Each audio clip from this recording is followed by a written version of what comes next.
ಆಫ್ರಿಕಾದಿಂದ ಬರ್ತಿದ್ದ ಚಿನ್ನ ನೇರವಾಗಿ ಕೋಸ್ಟ್ ಗಾರ್ಡ್ಸ್ ಮುಖಾಂತರ ಬಾಂಬೆ ಪೋರ್ಟಲ್ಲಿ ಅನ್ಲೋಡ್ ಆಗ್ತಿತ್ತು. ಅಲ್ಲಿಂದ ಪೊಲೀಸ್ ಬಂದೋಬಸ್ತಲ್ಲಿ ಗ್ರೇ ಕಲರ್ಡ್ ಮಾರ್ಕ್ಡ್ ಟ್ರಕ್ಗಳಲ್ಲಿ ರಾಕಿಗೆ ಮಾಲ್ ತರುತ್ತಿತ್ತು. ಸೀಲ್ಡ್ ಬಾಕ್ಸಸ್ ರಾಕಿ ಹಾಜರಾತಿ ಇಲ್ಲದೆ ಓಪನ್ ಆಗ್ತಿರ್ಲಿಲ್ಲ.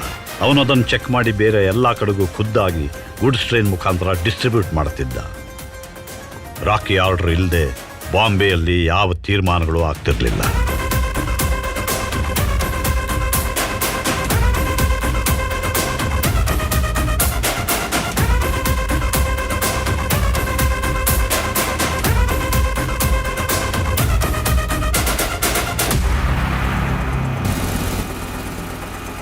ಬೆರಳ ಹಿಡಿದು ನಡೆಸಿದ ಮೊದಲ ಮಾತು ಕಲಿಸಿದ ಅವಳ ಮಾತೇ ವೇದ.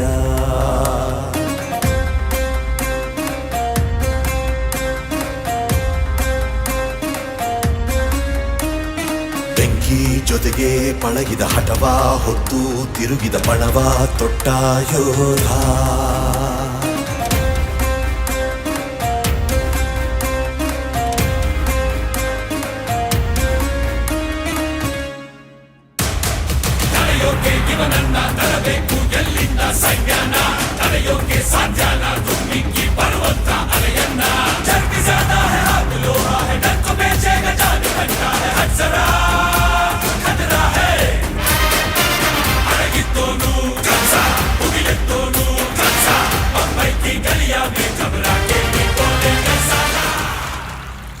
ಏನ ಬಟ್ಟೆ ವಾಷಿಂಗ್ ಕೊಡಕ್ ಬಂದಿದ್ವಣ್ಣ. ನಮ್ದು ವಾಷಿಂಗ್ ಕಣ ಹಾಕ. ಸಲಾಂ ರಾಕಿ ಭಾಯ್.